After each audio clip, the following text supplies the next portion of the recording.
আসসালামু আলাইকুম সম্মানিত দর্শক, আজকে বাচ্চাদের খুব কমন একটি সমস্যা নিয়ে কথা বলবো। সেটি হচ্ছে বাচ্চাদের ইউরিনারি ট্র্যাক্ট ইনফেকশন।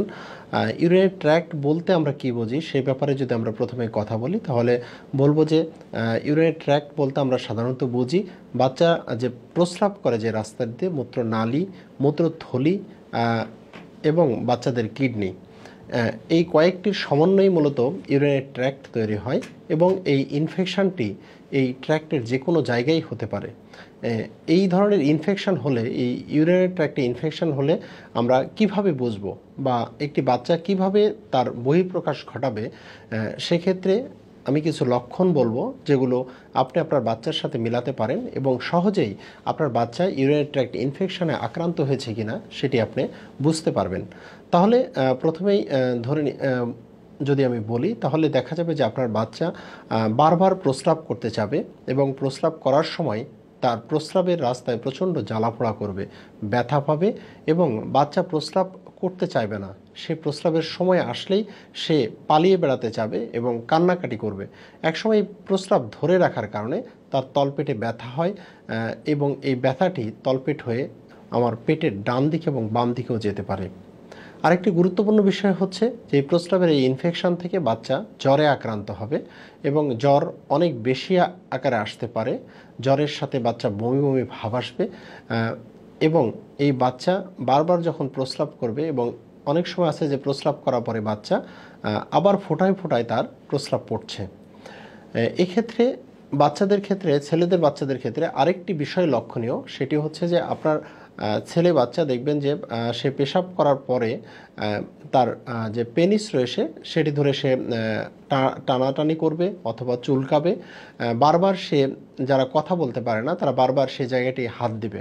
মেয়ে বাচ্চার ক্ষেত্রে যেটি লক্ষণীয় সেটি হচ্ছে যে আপনার বাচ্চা যদি কথা বলতে পারে তাহলে সে বলবে যে বাবা বা মা, আমার প্রস্রাব করতে অনেক বেশি ব্যথা হচ্ছে, এবং যারা কথা বলতে পারে না তারা বারবার সে জায়গায় হাত দিয়ে দেখাবে।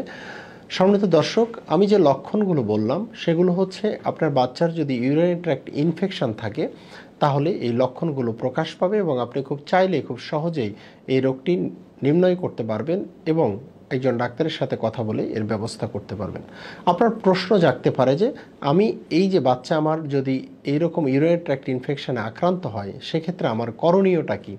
সেক্ষেত্রে আমি বলবো যে আপনি চাইলেই খুব সহজেই এর চিকিৎসা করিয়ে নিতে পারেন এবং এই ইউরিনারি ট্র্যাক্ট ইনফেকশন বা প্রস্রাবের যে ইনফেকশন হচ্ছে সেটি আপনি খুব সহজেই প্রতিরোধ করতে পারেন। কিভাবে করতে পারেন? যখন আপনার বাচ্চা প্রস্রাব করবে সেই জায়গাটি ভালো মতো ধুয়ে ফেলতে হবে। পায়খানার পরেও জায়গাটি ধুয়ে ফেলবেন এবং শুকনো কাপড় দ্বারা মুছে দিবেন। এছাড়াও যদি বাচ্চার এইরকম বারবার আক্রান্ত হয় সেক্ষেত্রে অবশ্যই বাচ্চাকে আমরা প্রস্রাব পরীক্ষা করব এবং বাচ্চার একটি আল্ট্রাসোনোগ্রাম করব। দেখব যে তার মূত্রথলিতে বা কিডনিতে কোনো ধরনের সমস্যা রয়েছে কিনা অথবা অন্য কোনো অসুখ রয়েছে কিনা। আর প্রস্রাবের কিছু আমরা টেস্ট করি। প্রস্রাবের টেস্টের মধ্যে রয়েছে মাইক্রোস্কোপিক এক্সামিনেশন এবং প্রস্রাবের কালচার করব আমরা।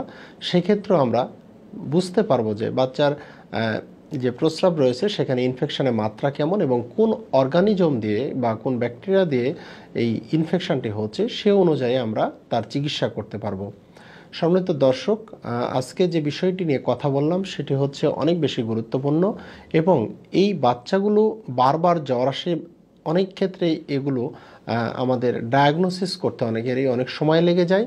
কারণ হচ্ছে এই ধরনের বাচ্চারা বারবার তাদের প্রস্রাবে ইনফেকশনের কারণে তাদের যে নর্মাল গ্রোথ সেটি হয়ে ওঠে না, সেটি বাধাগ্রস্ত হয় এবং তারা এই ধরনের প্রস্রাবে ইনফেকশনের কারণে অনেক সময় দেখা যায় যে তারা কিডনির জটিল রোগে আক্রান্ত হয়ে যায় এবং কিডনি সেখান থেকে ফেলিওর হতে পারে।